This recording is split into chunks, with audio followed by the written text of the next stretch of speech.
তাকবীর, বাংলাদেশ জামাত ইসলামী জিন্দাবাদ জিন্দাবাদ, নারায়ে তাকবীর।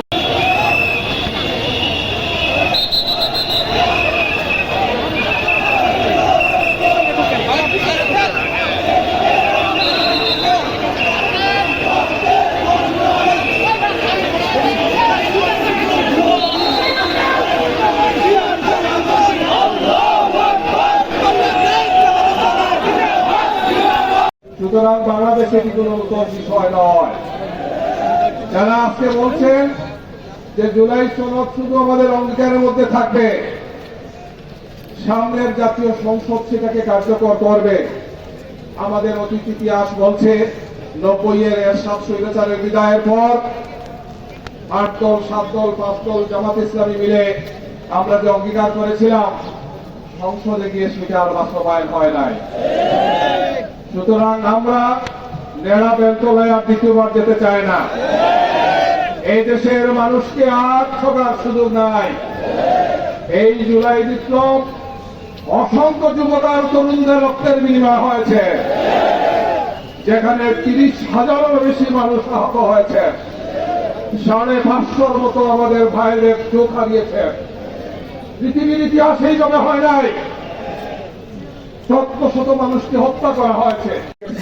বাংলাদেশ করব ইনশাআল্লাহ, এবং সেটি হবে একটি বৈষম্যহীন, সন্ত্রাস মুক্ত, ফ্যাসিবাদ মুক্ত বাংলাদেশ ইনশাআল্লাহ। বাংলাদেশ জামাত ইসলামী অন্য সমস্ত দায়িত্বশীল রাজনৈতিক দলের সাথে কাঁধে কাঁধ মিলিয়ে আন্দোলন করছে। আমাদের এই আন্দোলন, এই সংগ্রাম অব্যাহত থাকবে দাবি না আদায় পর্যন্ত ইনশাআল্লাহ। আমি সবাইকে আগামী দিনের সেই আন্দোলন সংগ্রামে দায়িত্বশীল ভূমিকা পালনের আহ্বান জানিয়ে সবাইকে সংগ্রামী শুভেচ্ছা জানিয়ে আমার বক্তব্য শেষ করছি। বাংলাদেশ জিন্দাবাদ, বাংলাদেশ জামাত ইসলামী জিন্দাবাদ। আসসালামু আলাইকুম।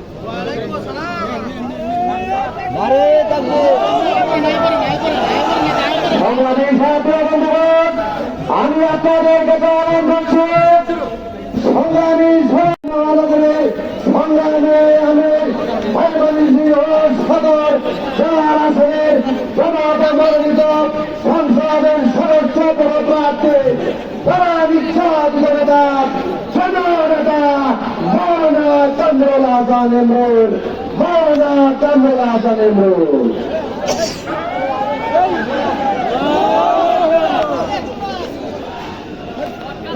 আসসালামু আলাইকুম ওয়া রাহমাতুল্লাহ। ওয়ালাইকুম আসসালাম। প্রিয় ময়মনসিংহবাসী, আপনারা ইতিমধ্যে লক্ষ্য করেছেন জামাত ইসলামী আন্দোলনের কর্মসূচি দিয়েছে। আজকের এই কর্মসূচির আলোকে বিভাগীয় শহরে আমাদের এই বিক্ষোভ সমাবেশ এবং মিছিল, আমাদের আজকের এই প্রোগ্রামে উপস্থিত আমাদের সম্মানিত প্রধান অতিথি, যিনি ইতিমধ্যেই আমাদের দাবিগুলোর পক্ষে কথা বলেছেন। আমরা আশা করব যে প্রস্তাব দেওয়া হয়েছে আমাদের পক্ষ থেকে, সে প্রস্তাব আমাদের ইতিমধ্যেই এই সরকার অবহিত হয়েছেন এবং এই দাবি বাস্তবায়নের জন্য আমরা আমাদের এই প্রোগ্রাম থেকে দাবি জানাচ্ছি। 70% মানুষ যারা পিয়ার বুঝে, তাদের 5 দিন সরকারকে বুঝতে হবে। যদি 70% মানুষের পাঁচ না বুঝতে পারেন, তাহলে আপনাদের ব্যর্থতা। একটা দলের হয়ে কথা বলতেছেন, তার জন্য আজকে জামাত ইসলামী বাধ্য হয়েছে কর্মসূচি দিতে। জামাত ইসলামীকে আন্দোলনের কর্মসূচি দিয়ে বাস্তবায়ন করতে হবে, এটা বাধ্য করবেন না। যদি বাধ্য করেন তাহলে পরিণতি ভালো হবে না। তারা পিয়ার বুঝে না বলে পিয়ার কি করে খায় না মাথায় দেয়, তারা জুলাই আন্দোলনে ভূমিকা রাখে নাই, তারা জীবন দেয় নাই, ছেলেমেয়েরাও জীবন দেয় না। তারা জীবন দিয়েছে সাধারণ জনগণ, তারাই জুলাইয়ের আইনি ভিত্তি চায়। আইনি ভিত্তি দিতে হবে। আইনি ভিত্তি না দেওয়া হয় তাহলে বাংলাদেশের জনগণ এই যেন তেন নির্বাচন মেনে নেবে না। সম্মানিত ভাইরা, আমরা আর কথা বাড়াতে চাচ্ছি না, সকলকেই ধন্যবাদ দিতেছি। সামনের দিনের যে কর্মসূচি থাকবে, দাবি আদায়ের লক্ষ্যে সকল কর্মসূচিতে অংশগ্রহণ করার উদাত্ত আহ্বান জানিয়ে সকল নেতৃবৃন্দকে ধন্যবাদ জানিয়ে আইন শৃঙ্খলা নিয়োজিত বাহিনীকে ধন্যবাদ, সাংবাদিক বন্ধুদেরকে ধন্যবাদ, ব্যবসায়ীদেরকে ধন্যবাদ জানিয়ে আমরা মিছিল শুরু করব। সুশৃঙ্খলভাবে আমাদের এই মিছিল চলবে, টাউন হল চত্বরে গিয়ে আমাদের এই মিছিল শেষ হবে। সকলকেই সুশৃঙ্খল অংশগ্রহণ করার অনুরোধ আহ্বান জানিয়ে আজকের কর্মসূচি বিক্ষোভ সমাবেশ আমরা এখানে সমাপ্তি ঘোষণা করতেছি। সামনে দেখতে চাই না যে আবারও হাসিনার বিকল্প আর একটা স্বৈর শাসন থাকে, আর বাংলাদেশের মুখে আবার চেপে বসো। এই জন্যই আমরা জুলাই সনদের আইনি ভিত্তিক এবং এটাকে কার্যকর করার জন্য এবং এর ভিত্তিতেই আগামী নির্বাচনের আমরা দাবি দিয়েছি। আমরা এর সাথে বাংলাদেশে বর্তমানে গত 53-54 বছর যে 12টি নির্বাচন হয়েছে, যে সিস্টেমে হয়েছে, এই নির্বাচনে একটি বড় ফাঁক ফোকর আছে, যেটি অত্যন্ত দৃশ্যমান। যে একটি দল 30% ভোট পেয়ে 250 সিট পেতে পারে, আর একটি দল 39% ভোট পেয়ে 30টা পায় মাত্র। এইভাবে সংখ্যালঘুর ভোটে সরকার হয়, সংবিধান সংশোধন করে স্বৈরাচার হয়। এটাকে ঠেকানোর জন্য আজকে পৃথিবীর কমপক্ষে 91টি দেশে সংখ্যানুপাতিক নির্বাচন, প্রপোর্শনাল নির্বাচন যেটাকে বলা হয়, পিয়ার আপনাকে যেটা বলছি, প্রপোর্শনাল রিপ্রেজেন্টেটিভ সিস্টেম, আমরা এটা বলেছি। আমরা এই দেশকে স্বৈরাচার মুক্ত দেখতে চাই। আগামী জেনারেশনকে, আমাদের প্রজন্মের হাতে একটি সুন্দর সুস্থ বাংলাদেশ আমরা দিতে চাই। এই জন্য আমরা এই পদ্ধতির বেশি আমরা দাবি করছি। জামাত ইসলামীর পক্ষ থেকে আমরা 2024 সালের অক্টোবরে সংস্কার প্রস্তাবের সময় বলেছিলাম যে পিয়ার পদ্ধতিতে আমাদের জাতীয় সংসদের নির্বাচন হোক। এটি নতুন কোন সিস্টেম নয়, এটি হঠাৎ করে আসমান থেকে নাজিল হয়েছে এমন কোন সিস্টেম নয়। দুনিয়ার গুরুত্বপূর্ণ ইউরোপ, আমেরিকা, এশিয়া গুরুত্বপূর্ণ 91টি দেশে বিভিন্ন পদ্ধতির পিয়ার আছে।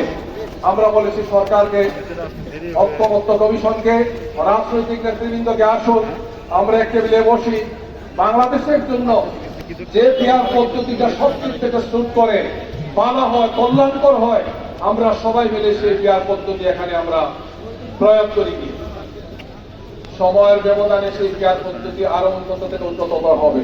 একটি পদ্ধতিতে একবারেই সব রেজাল্ট আনা সম্ভব নয়। কেয়ারটেকার যখন আলোচনায় এসেছিল, আপনাদের মনে আছে, বাংলাদেশ জামাত ইসলামীর পক্ষ থেকে 1986 সালেই প্রফেসর গোলাম আজম রহিমউল্লাহ, আমাদের জামাতের আমিরে জামাত, বাংলাদেশের রাজধানী ঢাকার বায়তুল মোকাররমে তিনি ঘোষণা দিয়েছিলেন যে দলীয় সরকারের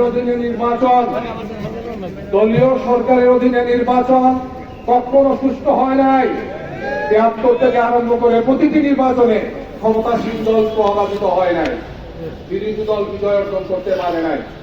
সুতরাং বাংলাদেশের রাজনৈতিক কালচারে আমরা অন্তর্বর্তীকালীন সময় একটি সরকার বিদায় নেবে, আরেকটি সরকার আসার বাদে আমরা একটি অন্তর্বর্তীকালীন সরকার, কেয়ারটেকার সরকার অথবা নিরপেক্ষ সরকার, যে নামে হোক, এই নামে একটি কেয়ারটেকার সরকার আমরা নামে দিয়েছিলাম। বাংলাদেশের ইতিহাস প্রমাণ করছে যে কেয়ারটেকার সরকার তখন অনেকে বুঝেন নাই। পার্লামেন্টে বলেছিলেন যে নিরপেক্ষ মানুষ, পাগল আর শিশু ছাড়া সম্ভব না, আপনাদের কিন্তু না, আন্দোলনের মুখে তারা সেই কেয়ারটেকার সরকার পার্লামেন্টে পাশ করেছিলেন। ইতিহাস এটাও প্রমাণ করছে যে বাংলাদেশের ইতিহাসে সবচেয়ে গ্রহণযোগ্য নির্বাচন হয়েছে কেয়ারটেকার সরকারের অধীনে। 1991 সালে, 96 সালে, 2001 সালে বাংলাদেশের ইতিহাসের সবচেয়ে গ্রহণযোগ্য, আন্তর্জাতিকভাবে গ্রহণযোগ্য নির্বাচন হচ্ছে কেয়ারটেকার সরকারের অধীনে। হাসিনা সেই কেয়ারটেকার সরকার বাদ দিয়েছে, তার 3টা নির্বাচন বাংলাদেশের ইতিহাসের সবচেয়ে জঘন্য নির্বাচন হয়। 14তে বিনা ভোটে সবাই অটো পাস, 194 জন সবাই পাস। বাংলাদেশের প্রধানমন্ত্রী, বাংলাদেশের প্রেসিডেন্ট, বাংলাদেশের প্রধান নির্বাচন কমিশনার, বাংলাদেশের প্রধান বিচারপতি, সেনাপ্রধান কেউ বুঝতে পারেন নাই। কেয়ারটেকার সরকার দিয়ে নির্বাচন কি হতে পারে? 1914 তার প্রমাণ, 2014 তার প্রমাণ। 2018-তে এসে রাতের বেলা হয়ে গেছে, আর 24-এ আমি আর ডামি নির্বাচন হয়েছে। কেয়ারটেকার সরকারবিহীন নির্বাচন কি হতে পারে বাংলাদেশের মানুষ হাড়ে হাড়ে টের পেয়েছে। এই জন্য আমরা কেয়ারটেকার এর সাথে কেয়ারটা বলেছি যে আমাদের দীর্ঘ 50 বছরের এক্সপিরিয়েন্স বলছে, অভিজ্ঞতা বলছে যে আমাদের এই বাংলাদেশকে একটি সুস্থ গণতান্ত্রিক নিয়মতান্ত্রিক পদ্ধতিতে নিয়ে আসতে হলে এই ধরনের একটি সাস্টেইনেবল সিস্টেম আমাদেরকে বাংলাদেশে দিতে হবে। পেয়ার পদ্ধতি হচ্ছে তার সবচেয়ে উত্তম ব্যবস্থা। আমরা এটাও বলেছি যে প্রয়োজনে আপনারা গণভোটে দেন, জনগণ ডিসাইড করবে যে কোনটা ভালো, যে 50 বছরের এই পদ্ধতি না পেয়ার পদ্ধতি, যেটা দিবে আমরা সেটাকে মেনে নেবো ইনশাআল্লাহ। প্রিয় ভাই এবং বন্ধুগণ, আসুন বাংলাদেশ জামাত ইসলামী সহ অন্যান্য রাজনৈতিক দলগুলো আজকে আমরা এই দেশের কল্যাণে, জাতির কল্যাণে, আগামীর বাংলাদেশ নির্মাণের জন্য ফেসিবাদের বিরুদ্ধে, ফেসিবাদ বিরোধী, বৈষম্য বিরোধী, সন্ত্রাস বিরোধী